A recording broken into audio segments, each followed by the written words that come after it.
Hello साथियों, MS ज्ञान academy के यूट्यूब प्लेटफॉर्म पर आप सभी का स्वागत है। दोस्तों, हम यहाँ पर यूपीएसआई एग्ज़ाम 2026 के लिए यूपीएसआई जीके का सिलेक्शन का बूस्टर जो आरडब्ल्यूए की 40 प्रैक्टिस सेट्स की बुक है, उसके सभी 40 प्रैक्टिस सेट्स को हम यहाँ पर डीपली एनालिसिस करेंगे। तो उम्मीद करता हूँ आप इस वीडियो को एंड तक देखेंगे और अपनी तैयारी को और मजबूती प्रदान करेंगे। ठीक है, बिल्कुल पेपर जैसी प्रैक्टिस हम यहाँ पर करने वाले हैं। ठीक है, तो चलिए शुरू करते हैं अपनी क्लास को। ठीक है, चलिए प्रैक्टिस सेट को स्टार्ट करते हैं। देखते हैं क्या है पहला प्रश्न। सेट नंबर 1 को हम यहाँ पर करेंगे अब। चलिएगा, सेट नंबर 1 का जो आपका पहला प्रश्न है वो क्या होने वाला है। सेट नंबर 1 का पहला प्रश्न, भारत में स्वर्ण जयंती ग्राम स्वरोजगार योजना किस वर्ष शुरू की गई थी। ठीक है, तो यहाँ पर हम बात करेंगे स्वर्ण जयंती ग्राम स्वरोजगार योजना जो शुरू की गई थी। ठीक है, ऑप्शंस क्या है हमारे सामने, आपका सन 2000, 1999, आपका 1998 या फिर 2005। ठीक है, तो यहाँ पर इसका आंसर हो जाएगा 1999। जो स्वर्ण जयंती ग्राम स्वरोजगार योजना शुरू की गई थी वो 1999 में शुरू की गई थी। यह गरीबी उन्मूलन कार्यक्रम है जिसका उद्देश्य ग्रामीण क्षेत्रों में स्वरोजगार और स्थायी आय सृजन गतिविधियों को बढ़ावा देना है। ठीक है, प्रश्न पूछ सकता है कि इसके लिए नोडल मंत्रालय कौन सा है। ठीक है, तो नोडल मंत्रालय होगा इसके लिए ग्रामीण विकास मंत्रालय। कौन सा मंत्रालय? ग्रामीण विकास मंत्रालय। ठीक है, तो ध्यान रखेंगे स्वर्ण जयंती ग्राम स्वरोजगार योजना के लिए जो नोडल मंत्रालय है वो है ग्रामीण विकास आपका मंत्रालय। सेकंड प्रश्न है, यांत्रिक ऊर्जा को विद्युत ऊर्जा में परिवर्तित करने के लिए प्रयुक्त उपकरण को क्या कहते हैं। ठीक है, यांत्रिक ऊर्जा को विद्युत ऊर्जा में परिवर्तित करने वाला उपकरण कौन सा है। ठीक है, ट्रांसफार्मर है, डायनामो है, सेल है या फिर आपका विद्युत मोटर है। तो कौन सा उपकरण है जो यांत्रिक ऊर्जा को विद्युत ऊर्जा में परिवर्तित करता है। ठीक है, तो यहाँ पर फेराडे द्वारा जो आपका निर्मित डायनामो था जिसका आविष्कार फेराडे ने किया था, तो डायनामो बी आंसर इसका यहाँ पर आपका करेक्ट हो जाएगा। देखिए, जो डायनामो होता है वो प्रेरण के नियम पर आधारित होता है। ठीक है, तीसरा प्रश्न है, रेफ्रिजरेटर में प्रयुक्त होने वाली गैस है। रेफ्रिजरेटर जो आपके होते हैं जो शीतलन का काम करते हैं उनमें जो प्रयुक्त होने वाली गैस होती है वो किस तरह की होती है। बहाने पर ठंडी हो जाती है, बहाने पर गर्म हो जाती है, दबाव होने पर ठंडी हो जाती है, विस्तारित होने पर ठंडी हो जाती है। ठीक है, तो जो रेफ्रिजरेटर में प्रयुक्त गैस होती है वो क्या होता है, विस्तारित होने पर ठंडी हो जाती है। क्या आंसर हो जाएगा इसका, विस्तारित होने पर ठंडी हो जाती है। डी ऑप्शन इसका यहाँ पर आपका करेक्ट हो जाएगा। क्वेश्चन नंबर 4 को देखेंगे। 4 क्या है, भारी जल को भारी कहा जाता है क्योंकि यह साधारण जल से सघन होता है, यह ड्यूटेरोन का ऑक्साइड होता है, इस समय भारी बुरा स्वाद होता है, इसमें हाइड्रोजन का भारी आइसोटोप होता है। ठीक है, तो यहाँ पर देखिएगा, हाइड्रोजन जो हमारा तत्व है उसके 3 आइसोटोप है। आइसोटोप क्या होते हैं, समस्थानिक, जिनके परमाणु क्रमांक समान होते हैं। ठीक है, उनको हम यहाँ पर समस्थानिक कहते हैं। जैसे हाइड्रोजन के 3 समस्थानिक है, प्रोटियम, ड्यूटीरियम और ट्राइटियम। ठीक है, तो जो भारी जल होता है वो ड्यूटीरियम का आपका आइसोटोप होता है ना। तो इसमें हाइड्रोजन का भारी आइसोटोप होता है। डी ऑप्शन यहाँ पर इसका करेक्ट हो जाएगा। जो ड्यूटीरियम है वो हाइड्रोजन का भारी आइसोटोप होता है। ठीक है, और इसका फॉर्मूला क्या बनेगा भारी जल का, D2O। ठीक है, भारी जल का फॉर्मूला आ जाएगा आपका D2O। चलिए नेक्स्ट क्वेश्चन पर चलते हैं। केंद्रिका की खोज किसने की। केंद्रिका की खोज किसने की, रॉबर्ट हुक ने, थियोडोर श्वान ने, रॉबर्ट ब्राउन ने या फिर फेलिस फोंटाना ने। देखिए, रॉबर्ट हुक की अगर हम बात करें तो कोशिका की खोज की थी। थियोडोर श्वान की अगर हम बात करें, ठीक है, तो कोशिका सिद्धांत दिया था। रॉबर्ट ब्राउन ने क्या किया था, ठीक है, आपका नाभिक की खोज की थी रॉबर्ट ब्राउन ने। और फेलिस फोंटाना ने केंद्रिका की खोज की थी। देखिए, यहाँ पर केंद्रक और केंद्रिका में अंतर होता है। ठीक है, फेलिस फोंटाना ने यहाँ पर आपका, ठीक है, केंद्रिका की खोज की थी। चलिए आगे बढ़ते हैं, क्वेश्चन नंबर हमारा, ठीक है, और जो केंद्रक होता है, केंद्रक की खोज रॉबर्ट ब्राउन ने की थी। ठीक है, 6 नंबर है, कुल उपयोगिता में वह परिवर्तन है जो वस्तु की एक अतिरिक्त इकाई के उपयोग से होता है। राजस्व उपयोगिता, उत्पाद उपयोगिता, सीमांत उपयोगिता या मांग उपयोगिता। ठीक है, तो कौन सी उपयोगिता कुल उपयोगिता में वह परिवर्तन है जो वस्तु की एक अतिरिक्त इकाई के उपयोग से होता है। ठीक है, तो यहाँ पर आंसर हो जाएगा हमारा मार्जिनलाइज्ड यूटिलिटी यानी आपका सीमांत उपयोगिता। ठीक है, सी ऑप्शन यहाँ पर आपका करेक्ट हो जाएगा। ऊपर चलते हैं, राष्ट्रीय पोषण एवं अनुसंधान संस्थान कहाँ पर स्थित है। देखिए, राष्ट्रीय पोषण एवं अनुसंधान संस्थान कहाँ पर स्थित है। प्रश्न पूछ रहा है राष्ट्रीय पोषण एवं अनुसंधान संस्थान। देखिए, मैसूर की बात करें हम तो मैसूर में भारतीय भाषाओं का केंद्रीय जो है संस्थान अवस्थित है मैसूर में। हैदराबाद की बात करें तो राष्ट्रीय पोषण एवं अनुसंधान संस्थान हैदराबाद में ही अवस्थित है। इसके अलावा हैदराबाद में राष्ट्रीय पुलिस अकादमी अवस्थित है। लखनऊ की अगर हम बात करें, ठीक है, तो लखनऊ में बहुत सारे संस्थान स्थित है, जैसे यहाँ पर आपका उपोष्ण बागवानी संस्थान है। ठीक है, कानपुर में आपका शर्करा और दलहन अनुसंधान संस्थान है। ठीक है, आगे चलते हैं नेक्स्ट क्वेश्चन पर। क्वेश्चन नंबर हमारा नेक्स्ट क्या है, मेनिंजाइटिस में निम्न में से कौन सा अंग प्रभावित होता है। देखिए, मेनिंजाइटिस में कौन सा अंग प्रभावित होता है, आंत, फेफड़े, यकृत या फिर आपका मस्तिष्क। तो मेनिंजाइटिस में कौन सा अंग प्रभावित होता है, मेनिंजाइटिस में हमारा मस्तिष्क प्रभावित होता है। इसे म्यादी बुखार या मस्तिष्क का ज्वर भी कहते हैं। ठीक है, मस्तिष्क का ज्वर भी इसे कहा जाता है। तो आंसर हो जाएगा आपका यहाँ पर डी ऑप्शन यहाँ पर एकदम करेक्ट हो जाएगा। नेक्स्ट क्वेश्चन की बात करें, भारत में पहला स्वदेशी निर्मित परमाणु ऊर्जा संयंत्र कहाँ स्थित है। ठीक है, तो भारत में पहला स्वदेशी निर्मित परमाणु ऊर्जा संयंत्र कहाँ पर स्थित है, तो आपका कलपक्कम, तारापुर, कोटा या फिर आपका ट्राम्बे। तो जो पहला स्वदेशी निर्मित परमाणु ऊर्जा संयंत्र है वो कलपक्कम में स्थापित हुआ। और कलपक्कम कहाँ पर है आपका, कलपक्कम है, ठीक है, तमिलनाडु में। इसके अलावा ट्राम्बे, ठीक है, ट्राम्बे कहाँ है, ट्राम्बे महाराष्ट्र में है। तारापुर, ठीक है, ये महाराष्ट्र में है। कोटा, कोटा राजस्थान में है। चलिए, कंप्यूटर निम्नलिखित में से कौन सी कंप्यूटर में डाटा की सबसे छोटी इकाई है। देखिए, कंप्यूटर में डाटा की सबसे छोटी इकाई कौन सी है, बिट है क्या, बाइट है क्या, निबल है क्या या किलोबाइट है। तो कंप्यूटर में डाटा की सबसे छोटी इकाई जो है वो कौन सी होती है, वो आपकी बिट होती है। ठीक है, और बाइट क्या होती है, एक बाइट में 8 बिट होते हैं। ठीक है, तो ध्यान रखना, एक बाइट में 8 बिट होते हैं। एक केबी में कितने बिट बाइट होते हैं, एक केबी में बाइट होते हैं आपके 1024 बाइट।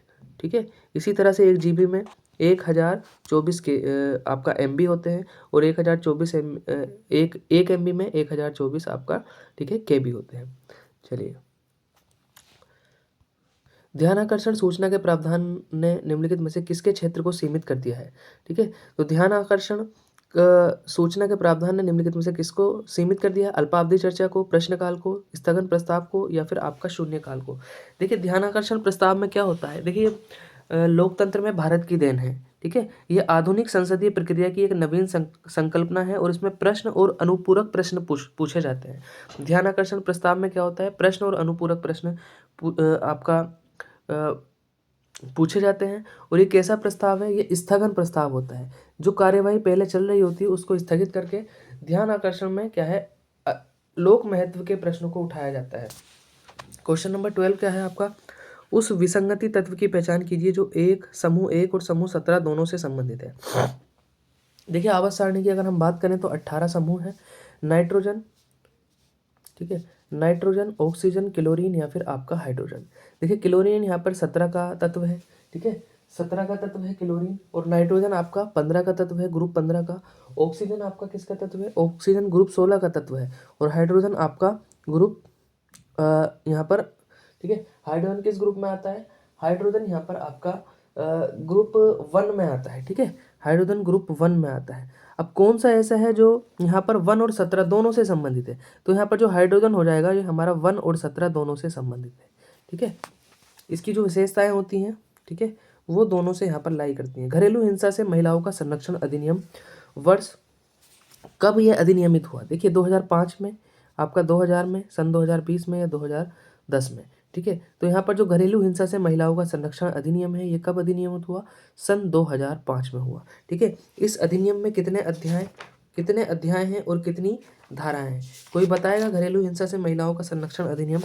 इस अधिनियम में आपका 5 अध्याय हैं और 37 धाराएं हैं। और ये कब लागू हुआ था, ये 26 अक्टूबर 2006 को लागू हुआ और 12 सितंबर 2005 को ये पारित हुआ था। क्वेश्चन नंबर आपका 14 है, सद्भावना पूर्वक की गई कार्यवाही के लिए संरक्षण SC/ST एक्ट के अंतर्गत प्रावधान है। देखिए, जो आपका SC/ST एक्ट है, जो अनुसूचित जाति और अनुसूचित जनजातियों, ठीक है, अत्याचार निवारण अधिनियम है, ये 1989 का है। कब का है ये अधिनियम? 1989 का है। पूछ रहा है कि इस सद्भावना पूर्वक की गई कार्यवाही के लिए इस एक्ट की कौन सी धारा यहाँ पर, ठीक है, रेस्पॉन्सिबल है। ठीक है, तो आपका यहाँ पर आंसर हो जाएगा धारा, ठीक है, धारा 22, बी ऑप्शन यहाँ पर करेक्ट हो जाएगा। राज्य सरकार की शक्तियों से संबंधित है, जिसमें राज्य सरकार नियम बनाने की शक्ति रखती है। ठीक है, चलिए क्वेश्चन नंबर आपका 15 है, प्रशासनिक सुधार आयोग जिसने पहली बार लोकपाल तथा लोकायुक्त बनाने की संस्कृति की थी, उसके अध्यक्ष कौन थे? देखिए 1966 में मोरारजी देसाई की अध्यक्षता में प्रथम प्रशासनिक सुधार आयोग का गठन होता है। इसके अध्यक्ष थे मोरारजी देसाई। ठीक है, होता क्या है, इसने पहली बार लोकपाल और लोकायुक्त जो है के लोकपाल और लोकायुक्त के गठन करने का यहाँ पर सुझाव दिया था। ठीक है, और इसके आधार पर इनकी सिफारिश पर महाराष्ट्र राज्य ने पहली बार अपने राज्य में लोकायुक्त के कार्यालय की स्थापना भी की थी। क्वेश्चन नंबर 16 है, सामान्य रूप में भारत में प्रति 5 वर्ष बाद वित्त आयोग की नियुक्ति की जाती है। ठीक है, भारत में प्रत्येक 5 वर्ष बाद वित्त आयोग की नियुक्ति की जाती है। यहाँ पर आपका ऑप्शंस क्या क्या है? राज्यों की वित्तीय स्थिति निर्धारण करने के लिए, केंद्रीय सरकार की वित्तीय स्थिति निर्धारण करने के लिए, केंद्रीय सरकार के वित्तीय संस्थान निर्धारित करने के लिए, केंद्रीय अनुदान और संघ के राजस्व में राज्यों का अंश निर्धारण करने के लिए। तो देखिएगा, भारतीय संविधान के आर्टिकल 280 में आपका राष्ट्रपति के द्वारा वित्त आयोग के गठन का प्रावधान किया गया है। प्रति 5 वर्ष में राष्ट्रपति वित्त आयोग का गठन करते हैं। ठीक है, वित्त आयोग क्या है? ये एक संवैधानिक संस्था है, क्योंकि इसका वर्णन भारत के संविधान में किया गया है। वित्त आयोग करता क्या है? ये केंद्र और राज्यों के बीच जो है राजस्व के बंटवारे के बारे में संस्तुतियां देता है। डी ऑप्शन यहाँ पर इसका करेक्ट हो जाएगा। क्वेश्चन नंबर 17 है, ज्ञान भारतम मिशन है महिला सशक्तिकरण के लिए मिशन, बाढ़ पीड़ित बचाव हेतु मिशन, प्राचीन पांडुलिपियों के डिजिटलीकरण के लिए मिशन, साइबर अपराध से बचाव हेतु मिशन। तो जो हमारा ज्ञान भारतम मिशन है, ठीक है, इसका जो उद्देश्य वो है क्या है? प्राचीन पांडुलिपियों का डिजिटलीकरण करना। ठीक है, और ये संस्कृति मंत्रालय के अधीन काम कर रहा है। सी ऑप्शन इसका यहाँ पर आपका करेक्ट हो जाएगा। और ये मिशन जो हुआ आपका 2025 से इसकी शुरुआत हुई थी। क्वेश्चन नंबर 18 है, अपराधों का संज्ञान पर्यावरण संरक्षण अधिनियम 1986 किस धारा में दिया गया है? देखिए, पर्यावरण संरक्षण अधिनियम आपका कब का है? 1986 का है। ठीक है, 1986 का। इस अधिनियम की किस धारा में अपराधों का संज्ञान दिया गया है? धारा 16, धारा 17, धारा 18 या फिर आपका धारा 19? ठीक है, तो धारा 19 में क्या दिया गया है? अपराधों के संज्ञान के बारे में प्रावधान दिए गए हैं। ठीक है, इसके अलावा हम बात करें 1986 का एक और अधिनियम है, स्त्री अशिष्ट रूपण प्रतिषेध अधिनियम। ठीक है, स्त्रियों की अश्लील प्रसारण को रोकने के लिए 1986 में एक अधिनियम आया था, स्त्री अशिष्ट रूपण प्रतिषेध अधिनियम। क्वेश्चन नंबर 19 हमारा क्या है? भारतीय संविधान के अंतर्गत निम्नलिखित में से कौन सा मौलिक कर्तव्य नहीं है?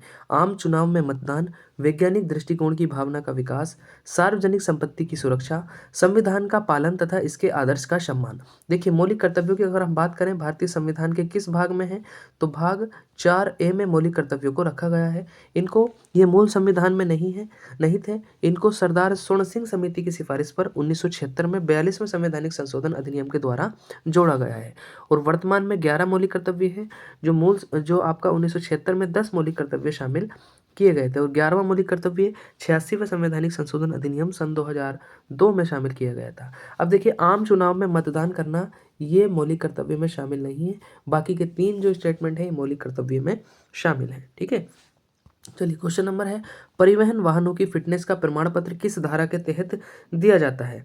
ठीक है, परिवहन वाहनों की जो फिटनेस का प्रमाण दिया जाता है वो किस धारा के दिया? देखिए, मोटर वाहन अधिनियम कब का है? 1988 का। 1988 का जो मोटर वाहन अधिनियम है, इसकी धारा 56 के तहत क्या दिया जाता है? जो भी परिवहन वाहन है उनकी फिटनेस का प्रमाण पत्र दिया जाता है। क्वेश्चन नंबर 21 है, एक प्रकार का साइबर अपराध हमला है जहां साइबर अपराधी नेटवर्क को नष्ट करने के लिए व्यर्थ ट्रैफिक से वेबसाइट भरते हैं। आपका spoofing, distributed denial of service attack, cyber stalking या फिशिंग।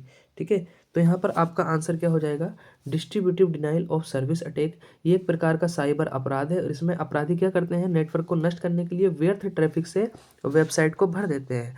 क्वेश्चन नंबर 22 है, सहारा मरुस्थल का विस्तार है। देखिए सहारा मरुस्थल का विस्तार कहाँ पर है, उत्तरी अमेरिका में है क्या, उत्तरी अफ्रीका में है क्या, एशिया में है क्या, या फिर आपका ऑस्ट्रेलिया में है क्या। देखिए सहारा मरुस्थल ये आपका उत्तरी अफ्रीका महाद्वीप के उत्तरी पार्ट में, तो उत्तरी अफ्रीका में ये स्थित है।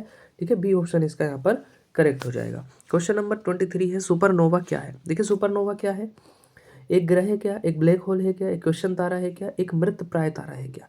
ठीक है, तो यहाँ पर अगर हम बात करें तो जो आपका सुपरनोवा है ये क्या है, एक डेड स्टार है। ठीक है, डी ऑप्शन यहाँ पर इसका करेक्ट हो जाएगा।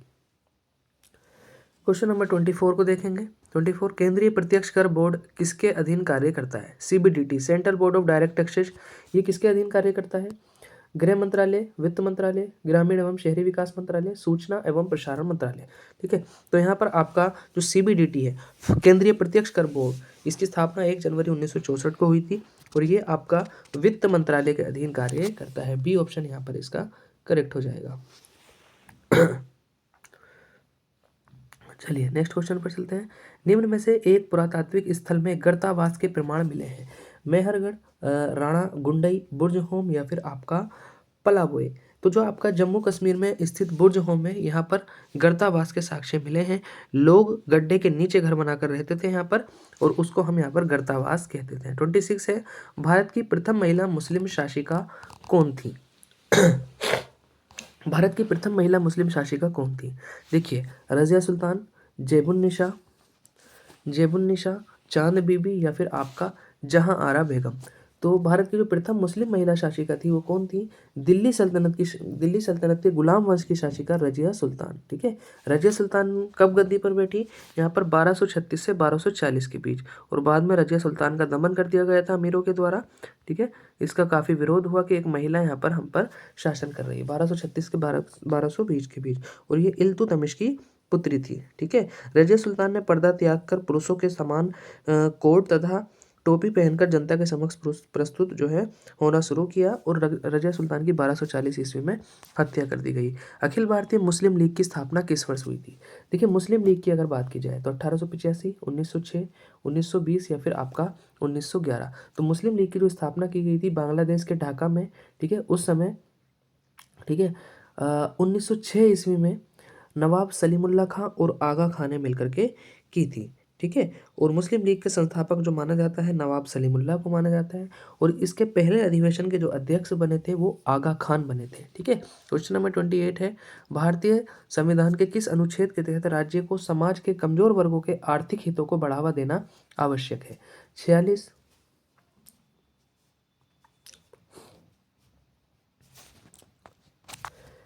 46, 48, 49, या फिर आपका 47। ठीक है, देखिए जो भारतीय संविधान का भाग 4 है वहाँ पर राज्य के नीति निर्देशक तत्वों को दिया गया है, और नीति निर्देशक तत्व आर्टिकल 36 से 51 के बीच में आते हैं, और आर्टिकल 36 से 51 के बीच में जो हमारा आर्टिकल 46 है वो क्या बताता है, कमजोर वर्गों के आर्थिक हितों को बढ़ावा देना राज्य का कर्तव्य होगा। आर्टिकल 47 में क्या है आपका, पोषण स्तर और जीवन स्तर को, ठीक है, बढ़ाना, यहाँ पर आर्टिकल 47 में लिखा गया है। 48 में क्या है, कृषि और पशुपालन का संगठन। 49 में क्या है, जो आपके राष्ट्रीय महत्व के स्मारक स्थान और वस्तुएं होंगी उनका संरक्षण करना 49 में दिया गया। 50 में क्या है आपका, न्यायपालिका से कार्यपालिका का पृथक्करण। क्वेश्चन नंबर 29 क्या है, किस वर्ष हिंदू विधवा पुनर्विवाह अधिनियम पारित किया गया था। हिंदू विधवा पुनर्विवाह अधिनियम 1856, 1858, 1859, या फिर आपका 1862। तो ईश्वर चंद्र विद्यासागर के प्रयासों से हिंदू विधवा पुनर्विवाह अधिनियम आया लॉर्ड डलहौजी के समय में 1856 ईस्वी में। तो ए ऑप्शन इसका यहाँ पर आपका करेक्ट हो जाएगा। चलिए नेक्स्ट क्वेश्चन पर चलते हैं। भारतीय संविधान के निम्नलिखित में से कौन से अनुच्छेद का संबंध भारतीय संसद से है। 79 से 122, 1 से 12, 12 से 40, 40 से 70। देखिए भारत के संविधान का जो भाग 1 है वो आर्टिकल 1 से 4 तक है। भाग 2 आपका आर्टिकल 5 से 11 तक है। भाग 3 हमारा आर्टिकल 12 से 35 तक है। भाग 4 की अगर हम बात करें तो 36 से 51 तक है। ठीक है। इसके बाद भाग 4 आता है, उसमें 51A है। भाग 5 की हम बात करें तो आर्टिकल 52 से 151 तक है, ठीक है। और भाग 5 में क्या है, आपका संघ है, ठीक है। और संघ में ही यहाँ पर संघ की संसद आती है, और संसद का जो प्रावधान है वो आर्टिकल 79 से 122 के बीच है, ठीक है। देखिए 1 से 12 भी नहीं होगा यहाँ पर, 12 से 40 भी नहीं, 40 से 70 भी नहीं होगा। चलिए क्वेश्चन नंबर 31 है, संविधान द्वारा निम्नलिखित में से किनके लिए लोकसभा और विधानसभाओं में सीटों के आरक्षण का प्रावधान किया गया है। देखिए संविधान ने लोकसभा और विधानसभाओं में जो आरक्षण का प्रावधान किया है सीटों के लिए, वो दिव्यांगजनों के लिए किया है क्या, अन्य पिछड़ा वर्गों के लिए, अनुसूचित जातियों के लिए, या फिर आपका महिलाओं के लिए।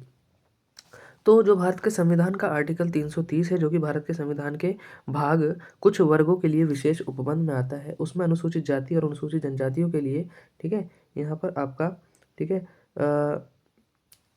आरक्षण का प्रावधान किया गया है।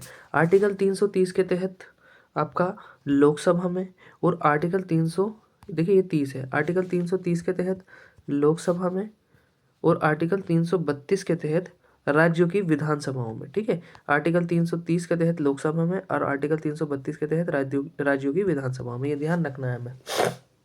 क्वेश्चन नंबर नेक्स्ट क्या है आपका 32, नगर पालिकाओं की शक्तियां, प्राधिकार और उत्तरदायित्व किस अनुसूची के अंतर्गत आते हैं, 10वीं, 11वीं, 13वीं, या फिर आपका 12वीं। देखिए मूल संविधान में कितनी अनुसूचियां थी, मूल संविधान में 8 अनुसूचियां थी, और संशोधन के माध्यम से वर्तमान में कितनी अनुसूचियां हैं, 12 अनुसूचियां हो गई है। 9वीं, 10वीं, 11वीं और 12वीं जो है बाद में जोड़ी गई। अब जो 11वीं अनुसूची है वो पंचायतों का प्रावधान करती है, 73वें संवैधानिक संशोधन अधिनियम के माध्यम से जोड़ी गई। और जो 12वीं अनुसूची है वो नगर पालिकाओं का प्रावधान करती है, और आपका 74वें संवैधानिक संशोधन अधिनियम द्वारा जोड़ी गई थी। तो 32वें का आंसर आपका क्या हो जाएगा, 12वीं अनुसूची। चलिए क्वेश्चन नंबर नेक्स्ट क्या है, संविधान 26वां संशोधन अधिनियम 1971 द्वारा निम्नलिखित में से किस अनुच्छेद को संशोधित किया गया था। आर्टिकल, ठीक है, कौन सा आपका संविधान संशोधन 26वां संवैधानिक संशोधन 1971 के द्वारा किसको यहाँ पर, ठीक है, संशोधित किया गया था, ठीक है। 326 को, 124 को, 213 को, या आर्टिकल 362 को। देखिएगा 26वें संवैधानिक संशोधन अधिनियम के द्वारा क्या किया गया है, देशी रियासतों के शासकों के विशेष अधिकार को समाप्त करके उनकी पेंशन भी समाप्त कर दी गई थी, ठीक है। तो यहाँ पर किस में संशोधन किया गया था, आर्टिकल 362 में संशोधन किया गया था, ठीक है। यहाँ पर आपका, ठीक है, 362 में संशोधन किया गया। नेक्स्ट क्वेश्चन की अगर हम बात करें, क्वेश्चन नंबर आपका 34, ठीक है, क्वेश्चन नंबर 34 था,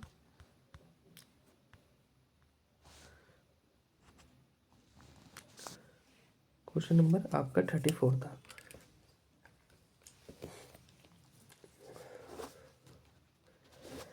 भारत के किस राज्य में समान नागरिक संहिता लागू है, ठीक है। भारत के किस राज्य में, मेघालय, केरल, हरियाणा, या फिर आपका गोवा। देखिए समान नागरिक संहिता, यूनिफॉर्म सिविल कोड, ठीक है, भारत के संविधान के आर्टिकल 44 में इसका उल्लेख है, लेकिन अभी ये सभी राज्यों में लागू नहीं है। एकमात्र राज्य है जहाँ पर पुर्तगाली प्रभाव से ही लागू है, गोवा। डी ऑप्शन इसका करेक्ट हो जाएगा। 35 है, जब राष्ट्रपति और उपराष्ट्रपति दोनों के पद एक साथ खाली हो तो राष्ट्रपति पद पर अस्थायी रूप से कौन काम करता है। देखिए राष्ट्रपति का पद भी यहाँ पर रिक्त है और उपराष्ट्रपति भी अवेलेबल नहीं है, तो कौन यहाँ पर राष्ट्रपति के रूप में कार्य करेंगे, संसद के दोनों सदनों द्वारा नामित कोई व्यक्ति, लोकसभा का अध्यक्ष, राज्यसभा का उपसभापति, या भारत का मुख्य न्यायाधीश। तो यहाँ पर आपका आंसर क्या हो जाएगा, भारत का मुख्य न्यायाधीश। और ऐसी स्थिति एक बार भारत में आई है जब जस्टिस एम हिदायतुल्लाह जो है भारत के कार्यवाहक राष्ट्रपति के रूप में इन्होंने काम किया था। और इस बात का वर्णन कहाँ पर है, भारत के राष्ट्रपति कार्यनिर्वहन अधिनियम 1969 में इसका जिक्र किया गया है। क्वेश्चन नंबर 36 से निम्नलिखित में से किसे भारत सरकार का मुख्य कानूनी सलाहकार भी कहा जाता है। भारत सरकार का मुख्य कानूनी सलाहकार भी कहा जाता है आपका भारत के मुख्य न्यायाधीश, भारत के नियंत्रक एवं महालेखा परीक्षक, भारत के महान्यायवादी, भारतीय सर्वोच्च न्यायालय के न्यायाधीश। तो जो आर्टिकल 76 के तहत, ठीक है, भारत के महान्यायवादी के पद का प्रावधान किया गया है, और भारत के महान्यायवादी भारतीय सरकार के सर्वोच्च कानूनी सलाहकार होते हैं। इन्हें देश के किसी भी न्यायालय में सुनवाई करने का अधिकार होता है, संसद की बैठकों में भाग लेने का, बोलने का अधिकार होता है, लेकिन संसद की बैठकों में जो है किसी भी विधेयक पर मतदान का अधिकार नहीं होता है, क्योंकि ये संसद के सदस्य नहीं होते हैं। क्वेश्चन नंबर 37 है, किस अनुच्छेद के अंतर्गत जम्मू और कश्मीर को भारतीय संविधान द्वारा विशेष स्थिति प्रदान की गई थी? ठीक है, तो यहाँ पर जो संक्रमणकालीन प्रावधान है उस भाग में आर्टिकल 370 के तहत जम्मू कश्मीर राज्य को विशेष दर्जा दिया गया था। दिल्ली विधानसभा में कितनी सीटें हैं? तो दिल्ली विधानसभा में कितनी सीटें हैं बताइएगा? 65। दिल्ली विधानसभा में कितनी सीटें हैं आपका? ठीक है, 65, 75, 60 या फिर आपका 70। तो दिल्ली की विधानसभा में 70 सीटें हैं। अनवरत योजना के प्रथम प्रतिपादक कौन थे? डोमर, महालनोबिस, गुन्नार मेडल या केसी नियोगी? देखिएगा, अगर हम योजनाओं की अगर बात करें तो भारत में पंचवर्षीय योजनाओं का क्रियान्वयन योजना आयोग के द्वारा किया जाता था। तो पहली पंचवर्षीय योजना 1951 में शुरू होती है और 1956 तक चलती है। ठीक है, लेकिन यहाँ पर आपका 1978 में क्या हुआ?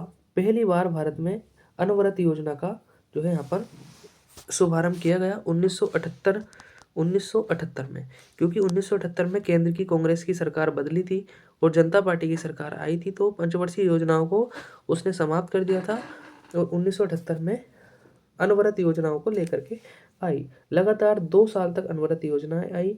ठीक है, इसको हम यहाँ पर रोलिंग प्लान के नाम से भी जाने जाते हैं और इनके जो प्रवक्ता है वो कौन है? प्रतिपादक हैं Gunnar Myrdal. Question number 40 and last question, Bharat सरकार ने किसकी जगह नीति आयोग की स्थापना की? ठीक है, तो यह आपका योजनाओं से ही संबंधित है। भारत सरकार ने जो पंचवर्षीय योजनाओं का संचालन करता था योजना आयोग, इसके स्थान पर साल 2015 में नीति आयोग को यहाँ पर गठित कर दिया है। नीति आयोग की जो स्थापना हुई वो 1 जनवरी सन 2015 को हुई और योजना आयोग की कब हुई थी? मार्च 1950 में हुई थी। ठीक है, और योजना आयोग के अध्यक्ष कौन होते थे? प्रधानमंत्री। और नीति आयोग के अध्यक्ष भी प्रधानमंत्री ही होते हैं। और नीति आयोग में नीति की फुल फॉर्म है national institution for transforming India. ठीक है, तो 40 प्रश्न हमारे यहाँ पर कंप्लीट हो चुके हैं। कल हम नेक्स्ट वीडियो में हम यहाँ पर सेट नंबर 2 करेंगे। सेट नंबर 1 हमारा यहाँ पर कंप्लीट हो चुका है।